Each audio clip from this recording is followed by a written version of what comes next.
ain't going back. Not gonna buy into all that. Hey, hey, ain't gonna hide. Gonna let all the fears slide. Got mother nature is on my side. Got all of the loving. All right. Hello, everyone. Welcome once again to the New Now. I have a surprising new interview that just came up a few seconds ago. I'm here with Matt Black. We're going to call this one the Many Matts, let's say. And Matt, take it away. Tell us what you were about to describe to me as the situation you find yourself currently living in. Well, I got diagnosed with dissociation identity disorder. If you see me that I'm wet or I'm sweating, it's just because I got back from a 10-kilometer run. But yeah, when I run, I tend to disassociate and I go into a meditative state when I'm actually running, which I'm guessing a lot of people find hard to believe or hard to kind of grasp that concept. So yeah, it's What do you mean by quite. what do you mean by dissociative state? So that's a diagnosis where I disassociate from my body. It's like I'm having an out-of-body experience. And I've got 15 alters. So an alter is another personality. It used to be called multiple personality disorder. So it's usually Talia, who's a 10-year-old girl. She usually steps in when I go for a run. And then I disassociate, so I'm off with the pixies. And she kind of takes over. And then before I know it, like, 8 or 10 Ks has gone by. And I'm like, oh, I'm here already. Well, how do you know she's taken over? Like, what are the symptoms or what are I don't even like to say symptoms. What are the perspectives that change for you at It's that time? yes, it's when I look back on it, it's like, oh, I've got to kind of sit down and reflect. And it's like, well, I remember getting to this stage of the run. And then I kind of go, who was that? Like, which altar took over? And then it kind of just resonates that it's Talia. And then Talia kind of answers me and goes, yeah, it was me. I was navigating you over here and taking you over there. And she likes flowers and whatnot.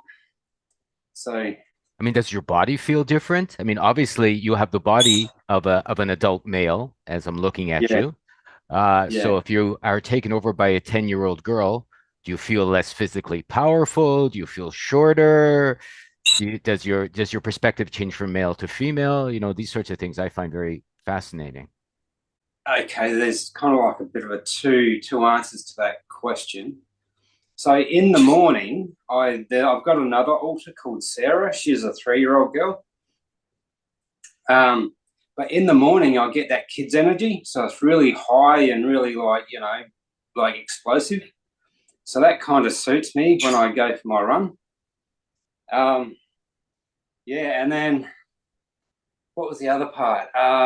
The female side of it. So I've got 3 adult female alters, but one of them is really powerful. And I didn't understand that this was actually a concept or a thing. I didn't understand that this could actually chemically could happen to the brain. And this is me not identifying as a female, like a man, not identifying as a female. This is an alter that I have that when she fronts, she chemically wants to change the chemicals in my brain to become a female. And I didn't understand that that was a thing. I mean, do you hear a different voice in your head at those times, like when you're jogging? Do you hear a lady's voice? Do you start looking at men, that you find attractive? Do you feel like, you should be doing something, different than you are? Like, I'm curious about the full transformation when you have these experiences. Yeah, exactly. I'm still trying to understand that side of it. Like I've been down the path with my psych and my GP about, do you think you're gay or do you think you're, attracted to men when shizzing? And I'm like Matt is not attracted to men. Like I'm still attracted to females, but I think it's still emerging what's going on behind the scenes there. So Yeah, Yeah. I mean, it's funny that everyone thinks it's sexual and it doesn't have to be, right? If you're identifying with a 10-year-old girl, she wouldn't be at that sexual age, or a 3-year-old girl yet. No. She would be attracted to feminine aspects, perhaps of reality, Yeah. which any man can like. I like flowers, I like growing, I like dancing if I can and singing. So, but so is that something that comes to the forefront? Like, do you feel like you have different hobbies or different desires for the day, different ways to spend your time, those sorts of things? Well, with the run, like I'll come back and like not every run, and I don't think it happened this run. I've only just gotten back from it. I'm still sweating. But Talia will take pictures of flowers and whatnot when I'm running. So she go, "Oh, that's a nice flower," and just go chink while I'm kind of like jogging along. Um, the female alter I was just talking about that wants to chemically change my brain. When she's fronted, she'll actually go on my phone and start buying dresses and female shoes and whatnot. Do you have some in the apartment there, or the home I've that she ordered and you got delivered? Maybe you could show us one.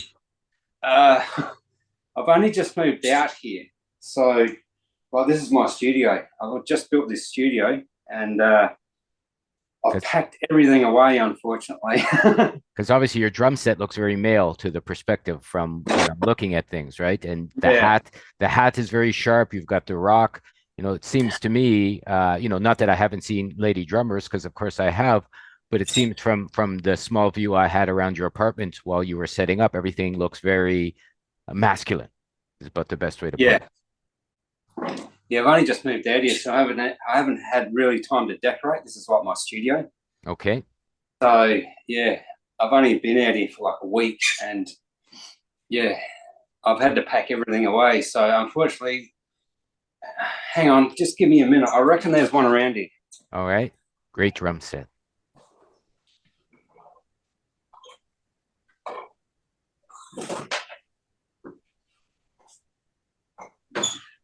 Well, let's all consider while we're waiting for Matt to come back what could bring on multiple personalities, the different perspectives we all have. I know I wake up feeling more like a young lad some days.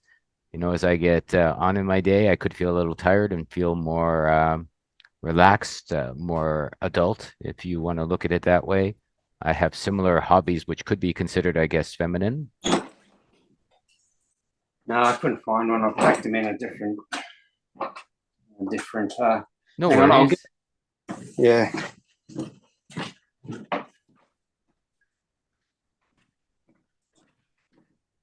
That's a. Can you see that? Yep. Oh, so that's her there. Do you get surprised by bills on your credit card or your debit card? Yeah. Like when she comes, do you disappear as Matt and she takes over fully, or is there the perspective of all of you together? What's that? Sorry. Or are you all there at the same time? Like when she comes, are you gone, so to speak? I'm gone. Yeah, it's really hard, because then I'll get a flood of them. Once one come in, then another one wants to emerge, and that's when I get floored.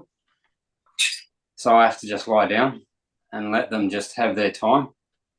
Your internet's kind of jumping around, but so do you get surprised with bills? Is it? Yeah, I'll get like when I've come back, like my phone have like 2 or 3 messages from my email address, and it's like eBay or a dress shop or whatever, saying you've got this purchase and it'll be delivered in such and such time. I'm like, oh, not again. Is she economical, or does she order the expensive dresses? You get like slammed with No, she's expensive. She's got expensive taste. Now, one of the questions I think maybe some of our viewers may be interested in are all your alternative personalities female, or do you have some other male ones in there as well? I've got so you've got they're called littles. They're the children alters. So I've got one child altar that's a male. I've got 3 that are female. And then I got 1, 2, 3, I think I've got 5 or 6 male altars that are adult. And Cheyenvia, he's from like 15 or 1800 years ago, around the Ottoman Empire. So he's a green man. He's kind of like a bit of an elf kind of a dude. Nice. But he kind of turned into, I call him Vampire Man. He turned into a vampire, and he's another altar. But my Vampire Man altar is my protector. I thought he was like a bad one, because I've got a couple of bad ones in there. But he actually, he's actually like one of the good ones. That's, you know, if I'm under stress, or he was the altar that wanted to protect me when I was getting abused as a child. And I didn't understand like fully his role. And it was Sarah. Sarah's the main communicator, like the 3-year-old female altar. So she actually started saying to me, no, he's one of the good ones. He's here to protect us. So he gives me, like, it's really weird. He gives me energy, because he gives me like this weird energy when I run as well. And I'll just, like, you know, I'm 5Ks into a run and I'll just take off. Like, I'll just start sprinting. So it's bizarre how that all works. Well, how did you get to 15? Like, how do you count the different altars? Did you sit down and take notes one day, you know, write all the names down? Is it something you've looked back on for years? Like, how did you arrive at, you know, I have 15 and here they are?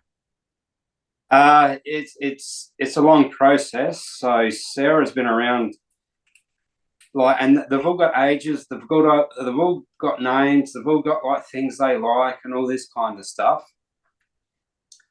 But it was when I was with my psych, he goes, well, he kind of started stepping me back to my childhood.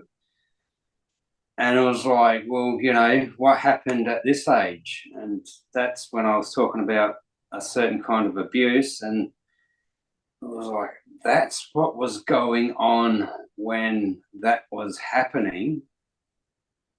And I disassociated from the abuse back then. And Sarah started taking over when the abuse happened. And she's always been around, and certain traits have always been with me. Right. And then it was actually Vampire Man, my protector. He was the one, because I would get real angry at certain situations that, you know, when I was getting gaslit about me abuse, no one would believe me. So then I would start getting angry and like really just like that real negative kind of vibe would come out. And that's why I think he was he was like one of the bad ones. But Well, how old were you when that was happening, and who was gaslighting you? Was it at the time or recently? it's been on my whole life, the gaslighting. Like, my parents knew I was getting abused, and then my parents were part of the abuse, a different type of abuse. But then you know, it never happened. Like, you know, then I'd say to other people, like, this is what's going on. And then my parents would speak up and go, oh, no, Matt's full of crap. Like, don't listen to him. And it's like, well, hang on. But then, like, all through, like, a couple of my girlfriends started picking up on it. And even in my, like, early 20s, a couple of my friends were like, it's like we're not even talking to you, Matt. It's like someone else is there. And I'd obviously disassociated. I'm like, well, what are you talking about? I don't remember that conversation. But then when I got diagnosed, and like my psychs, like, I didn't even know, like, my psych started talking to Sarah. And then I'm like, I don't remember half that conversation. And he was like, yeah, I was speaking to one of the altars, and she had this to say. I'm like, what is going on? Like it's like your whole reality is getting fractured. And like How long ago did this conversation, this first one, happen for you? Like how many years ago? about 4 years ago. All right. So he diagnosed me. He's like, well, you've got dissociation identity disorder, you got complex PTSD, and you've got trophy child syndrome. And I didn't even understand what any of those were. I'm like, what's going on? And so I've had to go and research all this. I'm going, what's happening to me, and what's happened to me my whole life? And that's when I'm like retrospectively looking back at my childhood going, oh, so when that was happening, that's why I behaved like that, or that's why this took place. And it's answered like my whole childhood. I'm like, oh my God, that's what's been going on this whole time. Yeah, so I've had to reassess my whole life. What do you do now on a daily basis, if you don't mind my asking? Like, are you working? Are you at home? How does this affect your day to day when you're out doing things with other people, let's say, that don't know you? So fortunately, this is one of the good things about the Australian government is I'm on a disability pension now. So Julia Gillard, one of our PMs, the first female prime minister here, she actually set up the NDIS, is the National Disability Incentive Scheme. So I get a lot of funding through that scheme for carers to come in and help me with daily chores and driving me around and, just taking care of me. But usually I'm doing a lot of artistic pursuits, like all my drawings, like obviously, like I play a lot of, like I make and play all my instruments. So, So is the entirety of your studio there been financed by your disability, so to speak? no, I financed this myself. I took a loan against my house and Right. financed the studio. Yeah. So how did you get your house, if you don't mind me asking? Were you working previously to Yeah. being diagnosed? Yeah, I was this is another part of it. Hang on, I'll just get my book. I wrote a book. I was a signwriter by trade. Sign writer. Yeah, so I'd like paint signs like with the old school brush and that. Oh, you mean for businesses on their? Yeah, Okay, yeah. gotcha. So my grandfather, he was a signwriter too. Oh, okay. So he taught me how to write with a calligraphy pen when I was like 8 years old. So I was always artistic as a child, like always artistic, and always wanted to play music. And my parents didn't understand that. They were just like, oh, the trophy child syndrome came from me playing sports. So my parents wanted me to be the next AFL star, and my family is like part of the football royalty here. Oh, nice, I guess. I got pressured into trying to be the next best AFL star. But through signwriting, I become the #1 signwriter in Australia. And then when I was an apprentice, I started using the airbrush. Mm. And I got voted #1 airbrush artist in Australia when I was like, in my early 20s. Are you still doing that? A little bit. I do a lot more. I do a lot of pencil sketches now. Can we see the book? Yeah, so this is my book.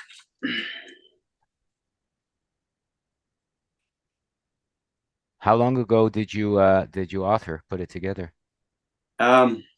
So another alter. So I'd start writing this like on the computer. I'd be like, this is what my psych told me to do. So just write down a few things, and then hopefully something comes of it. But another alter would take over, and then I'd disassociate, and then there'd be like 3 or 4 pages written. I'd be like, what's going on here? Like, Is it good writing? Some of it is, yeah, like it's bizarre how the process happened for me, because I was like, there's a lot of stuff in here that I don't, unless I went through that writing process, I'd still have those memories locked away somewhere. So yeah, I guess that's why my psych wanted me to do it. I was unlocking like childhood memories. Is it for sale, your book? Yeah. If you go to my website, Matt with an E, Matte, Black, Black, art.com. It's on the about page. So Matt Black at Matt Black Art, Matt, ART. Matt Black Art at it's mattblackart.com. Yeah. Oh, I see. Gotcha. Okay. So can we all see that? Yeah, I'll put the link below, of course, on the video, mattblackart.com. I'm curious myself, do you have a PDF version of the book, or is it only available as a I hard got the copy? physical copy, and then there's an ebook copy up there. Yeah, but it basically says it's Matt's brain structure sits between autism, schizophrenia, indigenous shaman, mathematical genius. My psych classed me as an artistic genius. And he said, you're not talented, you're actually gifted. Nice. So you wrote all that, or is that another That was testimonial? basically I was paraphrasing from my psych. Gotcha. Yeah. So So how long ago did you put the book together? How old is it? this is probably 2 years old now. All right. Yeah. It was so this is one of my, can you see that? Nice picture. Yeah. Copyright. I see the big copyright and the shaman beard. Is that one of your alternatives? Nice beard. No, that's a painting I did of an Aboriginal elder. So yeah, he said I've got a photographic memory, a visual photographic memory too. Can we see that? A little bit. Yeah, maybe you can send them along and I can share some of them. Yeah, it's a great picture. I'd be delighted to see some as digital versions over here. Maybe I can put together a bit of an article for people to check them out after we finish talking. Yeah, no worries. Yeah. So So where do you see yourself in a few years? Like, are you trying to incorporate all of the personalities? Is that like, what's your intent? Would you like to put them all together and move along forward, or are you enjoying living in 15 different parts? What makes you happy in relation to what's going on, or what could make you happy, let's say? I've just got to take it day by day at the moment. I've actually just come out of like 3 days of like not being able to cope, put it that way. So that's why I went for a run this morning. I just had to get up and just go bang, because it kind of centers me. It helps me with my depression and anxiety. So every day I've just got to wake up and go, okay, well, hopefully I'm going to be okay, but some days are worse than others. But in the meantime, I'm just, whatever I can do artistically, I'm just, I just sit down for, 2 or 3 hours and just draw or play music or, just be creative. Like, I didn't have a childhood. What happened? I mean, everyone was a child, I guess, but what do you mean that you didn't have a childhood? To a degree, like I was just pressured in to perform as a football player. Gotcha. So my old man didn't let me like enjoy my childhood. It was always, you got to be better, you got to do better, you got to run harder, you got to be faster, all this stuff. And then through the family business, so, on school holidays and weekends, I didn't even, a lot of the time I didn't get to have off because it was just straight into the business helping him. And yeah, like my psych said, you didn't really have a childhood. Your old man was just a friggin' CU in the NT. And yeah, he just used you as like an extension of his ego and his business. You're just, Right. his little slave. Do you still have contact with your parents? No, I haven't seen them in 15 years. Have they tried to contact you at all? Or is it a mutual disconnection at the moment. Yeah, I don't think I'll ever reconnect with them. I I've understand. had aunties and uncles that want me to kind of touch base with them, but I've just gone, I've got to wash my hands of them. I can't do it anymore. Did you have any siblings? Yeah, my brother and sister. My sister was the princess, so she got spoiled. And my older brother, he just kind of just didn't really kind of cop the abuse I did. So they all just sit on the same fence. It's like, well, that never happened to us. So, Mm. what's your problem? And yeah, here I am sitting with 3 disabilities that could have been prevented. So what would you like perhaps to see over, like as you said, you have to take it day by day, but have you considered, where you might like to be in the short term, a few months from now or next year even, it's a new year, more or less. I wouldn't like, obviously as an artist, I wouldn't mind setting up an exhibition somewhere, in Japan or Europe or wherever. But I can get overwhelmed real quickly. So for me to have that set the bar high, this is like my trophy child syndrome kicking in. Like I've got to aim to be the best and to go to the top all the time. And then that kind of undoes me, because then I'll set this huge goal and then I don't reach it. Then I just get unraveled and I just go, I mean, if may I ask, are you on any pharmaceuticals? Has your psychologist passed something of that nature along to you? And if so, no, no, good. it's all just holistic. Oh, nice.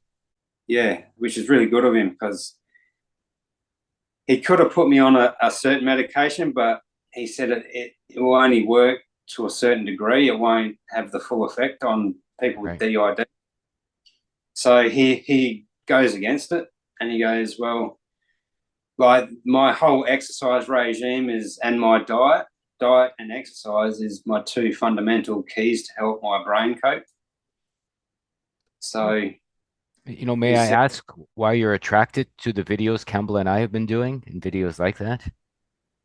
Because obviously you were watching one when you contacted me, one Cambell and I were doing last week. I think it was a maze, being lost in a maze, an amazing life, or having an amazing life. It's very interesting. If I recall correctly, that it was being in a maze in life where you're lost or you get out, that you originally contacted me, and it seems having many personalities could indeed put you in a maze. yeah, sure. I just enjoy people who have a different and talk about different perspectives in lives. And like, you don't always have to be, the sheep and following the herd. And it's just so, like, I just sit there. This is when I'm kind of in like my semi-bad state. So I'll just sit there or lie there and put on a podcast and just listen to you guys just talk. And it's like refreshing to hear different perspectives. And it could be whatever. I'm like, oh, it's so good just to hear other people talk on kind of my frequency level. And that's that connection. Like, yeah. Is it Matt that listens, or is it one of your other personalities that chooses? Like, is it always you? There's a few of them that like to, eavesdrop, shall I say? Did you choose, like, when your personalities switch, or did they choose you, so to speak? No, that they choose when they want to come in. I got no control over that. Excellent, excellent. So I guess we can't ask to speak to another one at the moment. Is anybody listening in at the moment? Can you No, tell? I feel really refreshed. Like I said, like at the start of this podcast, I literally just come back from a 10K run. So after that, I feel really good. Like I'm centered as Matt. Mm. So that's great. Do the voices, like we all hear, I guess, a voice in our head at times, or our thinking process, does yours change when your personality changes? Like, does it sound different inside of you? Different vibration or different tone, so to speak? If I gravitate towards an activity, like one of them will start to want to jump in. Like if I pick up a guitar, then these are the guitars I build. Nice guitar. So yeah, if I start noodling away on a guitar, then like one of my alters will start to want to step out. Which one? And this is usually Vampire Man. Yeah, and Sarah, my 3-year-old alter, she loves the drum kit. Interesting.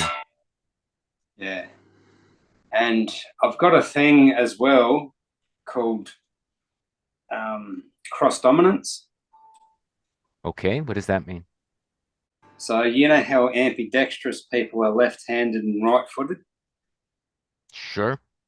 Yep. Well, I'm equally good left and right-handed, equally good left and right-footed. Oh, nice. With everything all So the time, even when you're Matt? yeah, it was bizarre because I was like, well, what's going on here? Like, this is going back to my childhood, going, why was I skating left-footed when I was kicking a football right-footed? Mm, And then, so it's really good for Sarah therapeutically because it's a cross-dominant thing to play the drum kit. mm. Yeah, and I can feel my brain like really, like it feels really bizarre but cool inside there when I'm on the drum kit. What do you mean? Can you describe it a little bit? It's like different parts of your brain are getting activated. Mm. That, you know how, we use that 10%, it's like the 11 and 12% are getting activated. And it's just so cool because it becomes, this is where it gets back to you guys talking about different concepts and different realms and different, ways the brain could, perceive things. It's tapping into that kind of frequency and Mm. energy in your brain. And it just naturally happens and it just feels so relaxing. How so?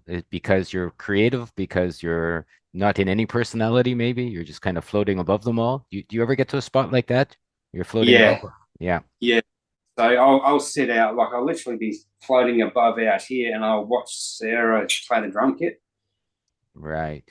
And So that's who's how I learned from her. I'll watch her play the drum kit. I'm going, oh, that's what you're doing. Oh, interesting. Yeah.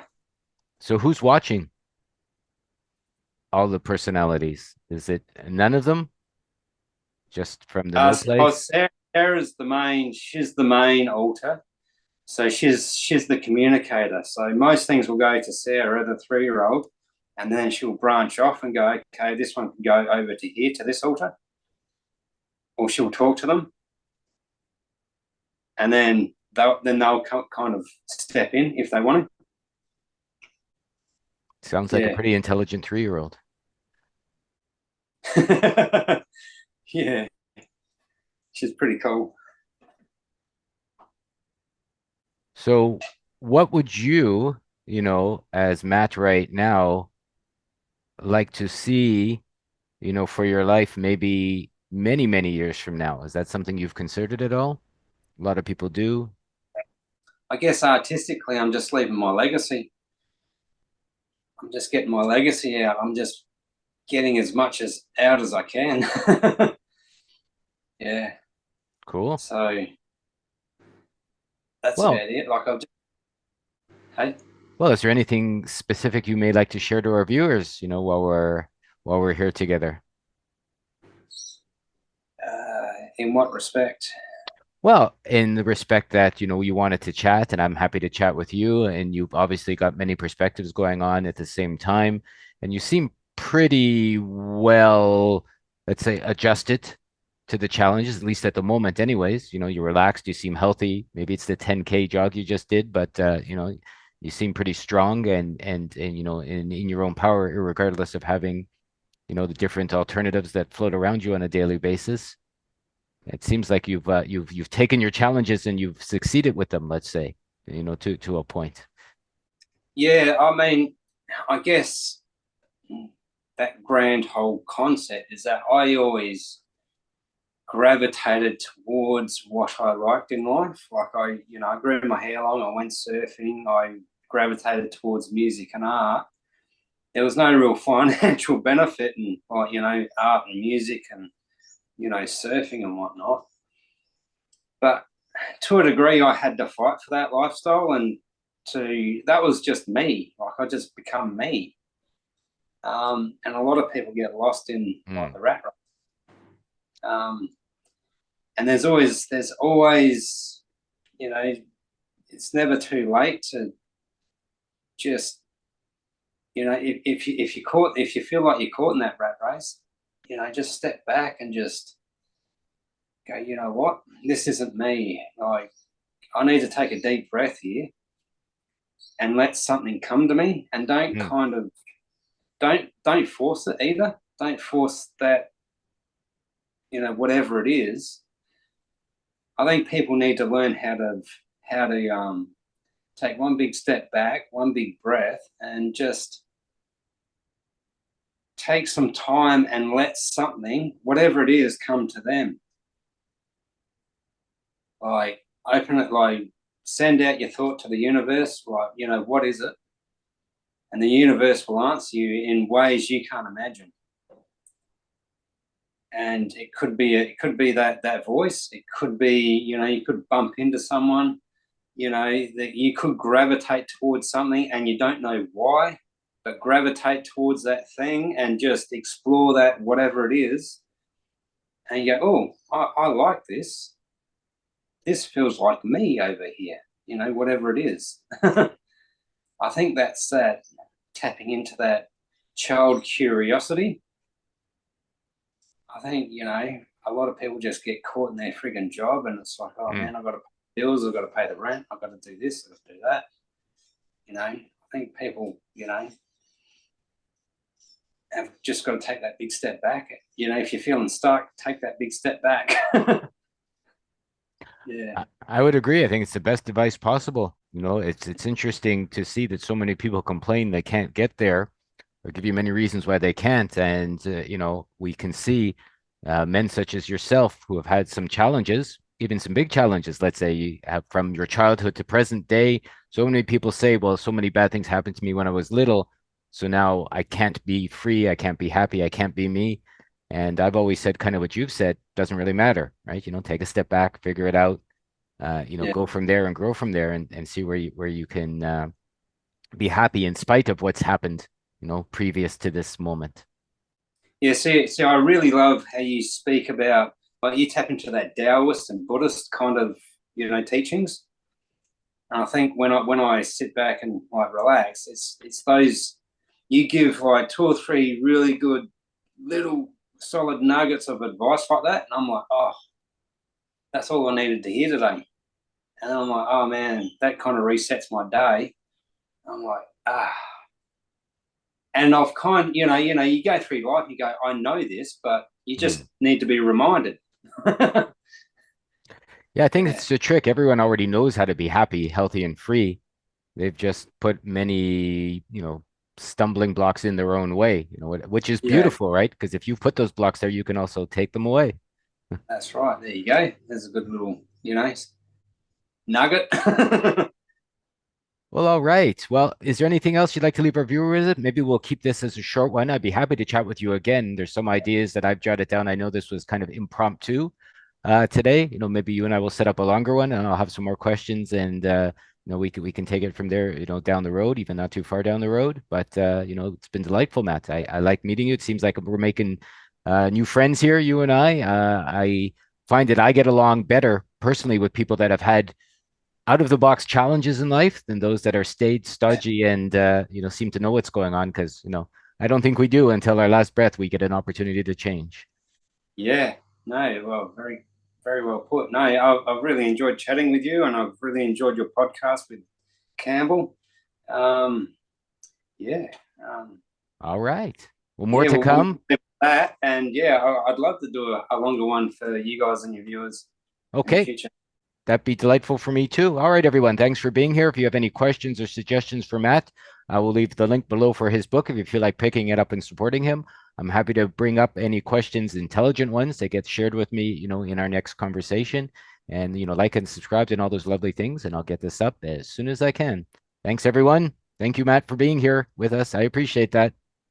Thanks, Lorenzo. Made me lie, lie to my heart. No one tells me where I should start. Freedom first is what I say.